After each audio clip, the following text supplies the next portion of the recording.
Nobody would ever see that, and if they do see that, they're probably laying on the ground looking at your car. So the first thing you do is you say, "Stop, ma'am, sir, what's going on? Are you having a medical emergency?" Because nobody's ever car up the first day. We spent about 2.5 hours washing it up. We did foam cannon spray, did the rims first. We were super careful with the rims because they're carbon ceramic. Got those cleaned up with GN foam. That was safe for it. Bagged the wheels up. Did foam cannon on the vehicle. Then went through about 3 rounds of iron decon, came to the contact wash, felt the vehicle up. It didn't have any bonded on contaminants, which is not surprising for, you know, Ferrari that's probably been maintained pretty well, or at least trained professionals have been touching it. We're actually gonna do the paint correction first with paint protection film, and then we are gonna do the ceramic coating.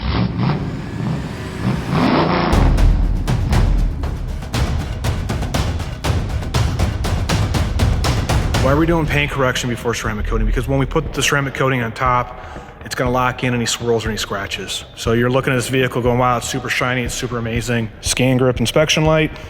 We found a few deeper scratches in the back here, along these haunches here. That's not bad by any stretch of the imagination. So got a little bit of a game plan already. We're gonna use Rupes white pad. We're picking the white pad because that's the finest possible pad. It's least aggressive method possible. That's the name of the game today. That's what we do on all the vehicles that come into the shop. It doesn't have to be the car doesn't have to be well into 6 figures to treat it right. We do the same thing with your Tesla, your Mazda, or your Honda. There's no sense. We're not going to just go grab the rotary and the wool pad and the compound and just start cutting paint to cut paint. There's no need for that. We need to figure out what the car actually needs. So we have to do a couple test sections on it. We'll start with the minimum amount of cut, not the minimum amount of work, but the minimum amount of cut. That's gonna be the safest thing to do for this vehicle here. So we're gonna use the white pad, which is super fine, and we're gonna use the GN primer. The GN primer is the lightest polish we have in the shop. If that works, that's great, we're off to the races. I like the GN primer because it's an ultra-fine polish and it's compatible with the coating systems that we use, since we use coatings in here. I mean, I figured let the chemist, that's what they're gonna pay the big bucks for. They've already figured this out.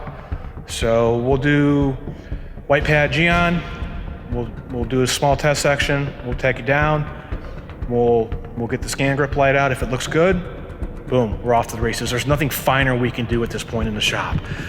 If that doesn't work, then we'll get a fresh yellow pad, and then we'll go into a different polish that has a little more cut to it. But I don't know, well, let's just see what happens here. So before we even start getting the polisher to the car, I took some of this is a 3M body tape that they use when they refinish cars, when they repaint cars. So took some tape, there's some rubber trim right there. So we want to protect up that trim in case any polish or sling gets on it. We'll protect that again. That's something we do on all the vehicles we do. It doesn't have to be a Ferrari to get that done. If that's your Tesla, your Honda, your Kia, process, following a set of steps that we know that works. So, you know, I'm not freaking out today that, oh my God, this is a Ferrari, what are we gonna do? That we've worked enough of these cars down with this process that we know, hopefully at some point paint is paint. We're gonna guarantee, we're gonna drive some great results here. Okay, so we ran the first test section through with the white Rupes pad and the GN primer. It really did a nice job.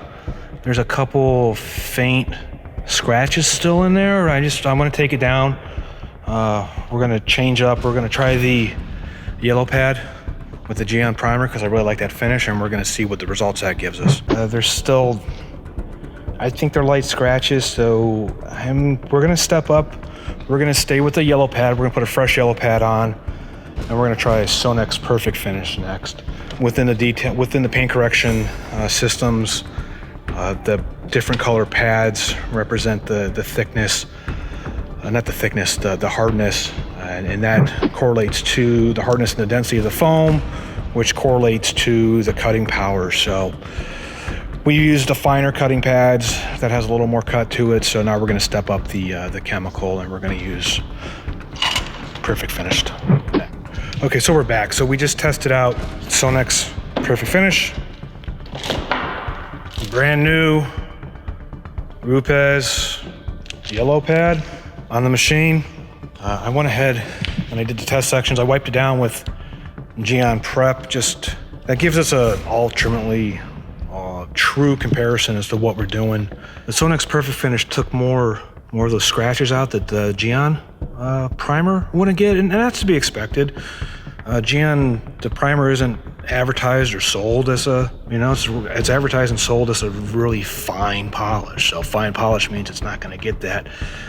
What I'm looking for at this point is I see that we got the scratches out, but now I'm looking to see if we have the gloss level that we want. I would expect in the center section to have the highest gloss level because it's the finest pad, finest polish. And in my professional opinion here, I can't see a difference in the gloss level. So we're gonna say that 4 passes, maybe 5 or 6, if it needs to spot in a little bit with Sonic's perfect finish is gonna be the right thing for this. Some different schools of thought on this here when you're doing paint correction on these vehicles. Any of the vehicles, it's always a fine line. How much are you gonna chase? What are you gonna get out scratch-wise? I don't think anything scratches any wet sanding that's needed on this particular vehicle. It's yeah. Can you polish scratches out? Can you wet sand scratches out? Yeah, absolutely, you sure can. You got to keep in mind that you're minimizing, you're taking down the clear coat. The clear coats aren't thin on these new cars. We're talking microns at that level. So I'm of the school of thought that let's take the least amount of paint off the vehicle as possible. You might have a scratch or 2 in there. And, for some people, they can't get that. They live. But I would rather have that than you leave a few more sessions. I mean, this car, you're going to see this car 50, 60, 70, 80 years down the road. So let's think about that long term. It's not that, we're going to go compound it, knock a whole bunch of paint off, and 4 months later come back and compound it again and keep doing that. I mean, these are heirloom vehicles. I mean, this guy is going to pass it down to his family, sons, grandkids are going to get them. The next collector that picks up this vehicle, he's going to be real happy that the car was maintained properly. So in my mind, I would rather have a light scratch or 2 in there that you can barely ever see, that, the top 0.1% of people would ever even notice that, then go nuts and take all this paint off this vehicle that you don't need. So that's just a conversation that you should be having with the person who's doing the ceramic coating for you. What are they doing? What are you paying for? And what do they think about? So yeah, they can do a whole bunch of work for you, but what are the consequences of doing that work? Sometimes it's not always good. So just some more stuff to think about here. And maybe people always say, well, you're taking shortcuts, or you're not doing, we're not doing an 85-step paint correction on this vehicle. Well, no, we're not doing an 85-step paint correction on this vehicle because what we just determined, it doesn't need it. It really doesn't. The guy is going to be happy. The vehicle is going to look great. And we're ultimately doing the right thing for this vehicle, that it can last for years to come, and the paint's still going to be there. So those are my personal thoughts on paint correction, my personal thoughts on how things should be done. You're more than happy to disagree with me, but that's how we do things here in my shop at Immaculate Paint Protection. Check our YouTube channel, check our other wash video out, a 2-bucket method, how to wash your car after ceramic coating. If you're in the Northeast, if it snows, snow removal, those nasty brushes, that will scratch to hell. I mean, you're not gonna see this Ferrari in the snow, let's just be honest about that. But all the same current principles apply. Improper wash method, if you're not using the grit guard, if you're not using the 2-bucket method, you got contamination on the car that you didn't rinse off and now you're grinding it over. Clay bar, if the clay bar is done improperly, that can scratch, that can swirl up the paint. Microfiber towels, whatever you're touching the paint with, if you got dirty towels, nasty towels, old terry cloth towels, I mean, people think they're doing the right thing, but they're not. Going to the automatic car wash with those big nasty swirly brushes, those are just swirl-o-matic. They're gonna tear the paint up. Not literally tear the paint off the car, but they're gonna scratch and swirl the paint. So yeah, can you fix a car? Can you get those swirls and scratches out? Sure, we've done it here before. We can wet sand it, we can get the rotary buffer out, we can do all this work, and we have. We prefer not to. We prefer that the cars are taken care of, right? So my personal vehicle, my wife's car, she spent a lot of money to buy it when it was brand new, but it's only been washed 1 time by somebody other than myself. And that was at the dealership, and I walked back in the wash bay, and the guy was smiling, just having the time of his life, because he enjoyed washing cars. So yeah, I was pretty cool with that, So he did the right method. He had 2 buckets out. Point is, I've only polished that car once in 5 years, and it still looks great. I mean, there might be a little, haze in there from 5 years of washing, but because nobody, 99.9% of the people would go look at that vehicle and go, wow, that looks amazing. So when you have the paint correction done, just take care of the vehicle, make sure it's maintained the right way. If you're gonna buy a used vehicle, take a look at the paint, inspect it, see that it's, something like this, if you have a detailer you trust, if you have somebody's gonna do the ceramic coating, maybe have them take a look at the vehicle, inspect it for you. There's some nasty tricks that they do at the dealerships where they'll put a high fill wax in, which shines at the vehicle. What that does is it fills in all the scratches and the swirls, and then you come and you wash it once or twice and all the wax goes away and the swirls come back in. Unfortunately, that happens. It's not a great time when you figure that out. So something like that would make sense when you do a pre-vehicle inspection report on that. If you're buying another vehicle, check it on the dealership lot. Sometimes you can just see the swirls and the scratches into it right away. Some of the stuff can be fixed if it's down through the base coat, and you can pull your finger into it and scratch it, and you're not going to fix that. Well, that's not going to buff out, as they say, so that's maybe a respray. But just some stuff to think about. So if you take care of the vehicle, you wash it yourself, you take it through a touchless car wash, you don't get super nasty with it. All this paint correction stuff, it's necessarily maybe do it once, twice in its life, and everything is good. It'd be like if you went to the heart surgeon and he said, go ahead and eat cheeseburgers and a lot of bad diet and drink your face off and go smoke and just have a generally unhealthy lifestyle, because in 20 years you're going to have a heart attack, and don't worry, we can fix that. We can go and do heart surgery. It just wouldn't really be ethical. So that's the same way. We can do paint correction here, and we can polish the swirls and we can polish the scratches off, but it's not the right way to do it. So the proper technique is, let's prevent this from happening. So that's why taking care of the vehicle, 2-bucket method wash, proper wash methods, it's all doable. You don't have to be a rocket scientist or a heart surgeon. You can, in fact, come on in. I'll show you how to wash the car. But just proper maintenance will avoid all this extensive work on the vehicle. So, yeah, I like doing the paint correction, but it pains me when we have to do it, because that just means the car wasn't loved. It wasn't maintained. Somebody before didn't really care about it. So, if you're here, you're watching this, you probably care about your car. You think these cars are cool. So check out the other videos, and we'll give you some more information. So this section is interesting here. This is this body line here along the door. I really started looking at it. It's weird. It's just in this section here. It's almost, I'm guessing this is either microfiber haze that from a compound, all these repetitive curly cues, boom, boom, kicking through there. So the polish is not knocking that down. This was probably thrown in by a compound. It's weird, it's just in this section here. So I stepped up to the cut and finish, and I'm probably gonna go up on the pad. This is one of the downfalls of using the microfiber pads, which you don't use, is it throws in that haze, that then you have to chase that out. So hopefully that's the only section on the vehicle that it is, but it wasn't on the door. So we want to get this out before we put the ceramic coating on, because if we put the ceramic coating on top of it right now, even though it's clean, and it's just not going to look right. You're always going to see those swirls in that, and that's what you don't want to see. It's looking so much better. I don't know if we can focus in on that or not. There's still some stuff in there. We'll chase that down one more time. But the majority of it's gone. All the nastiness from dual action, which refers to the machine, dual action microfiber haze. So they were using a microfiber cutting pad and some kind of compound. The fact it's not on the rest of the door, I'm really gonna guess that what would happen is the guy just forgot to come back in and do this section and forgot to polish it off, and maybe the boss came in and started screaming at him that he had to get the car done or something, or it's maybe just a minor oversight. I don't know. It's not the end of the world. We fixed it, no big deal. Or so, but this, things like that happen sometimes, and you gotta figure it out and fix it when it comes into you. So I'll hit that one more time. One more pass of polish. Ooh, Rupes pad on a flex machine. I know somebody's laughing at that, but it works. We used a smaller machine to get into these contours here.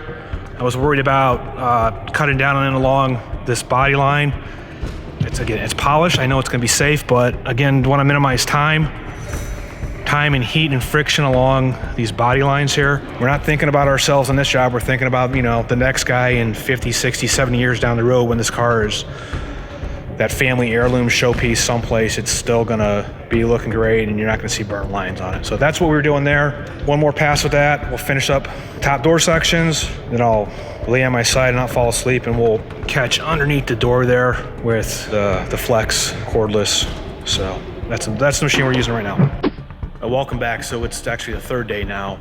We stayed around a little later last night. The Mazda, it's gone. Client came in, was super happy with that job, and we still have to final polish pass in the scallop area there. Still need to come down and polish that out. And we need to get under the door there, and then we'll come in and get the rocker. We've done all the test passes yesterday, so I'm pretty confident that today we'll move along. Probably won't stop and use the camera as much, but we'll jump on.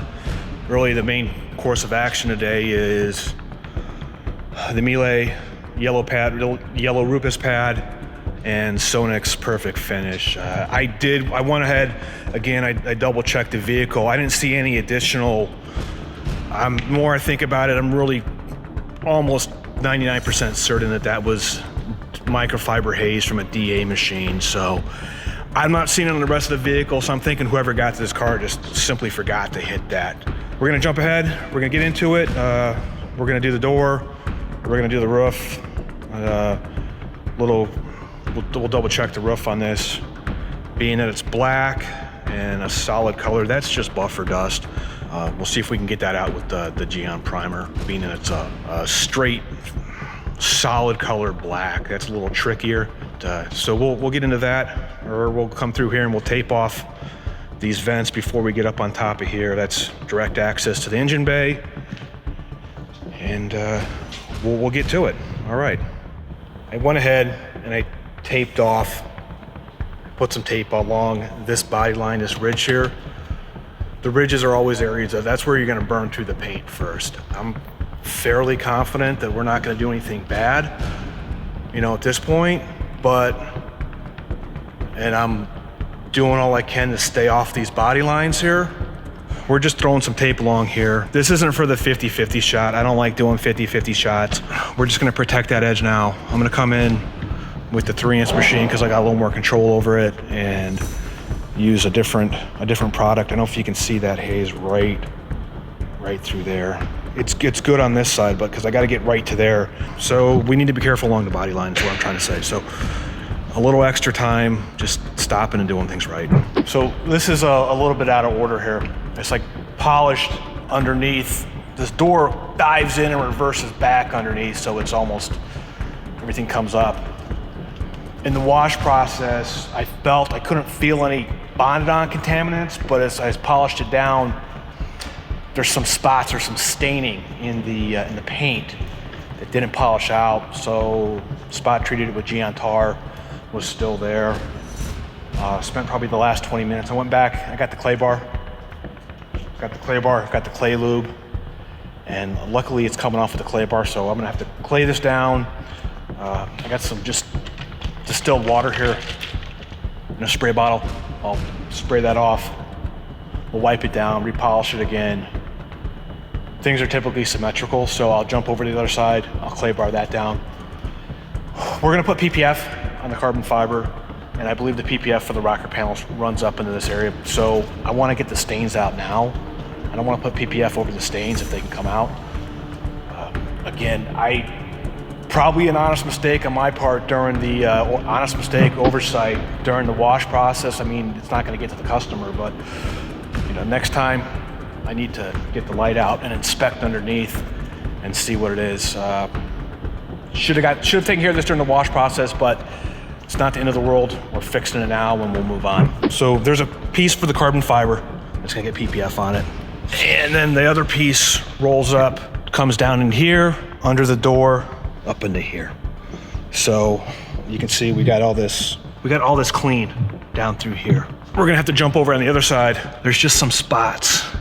You have to get your head down on the ground and to see it and look at it. So nobody would ever see that, and if they do see that, they're probably laying on the ground looking at your car. So the first thing you do is you say, stop, ma'am, sir, what's going on? Are you having a medical emergency? Because nobody's ever going to lay on the ground and look at that. It can be removed, it should be removed, because once we put the PPF on, we can't get to it. The packages, pricing, and more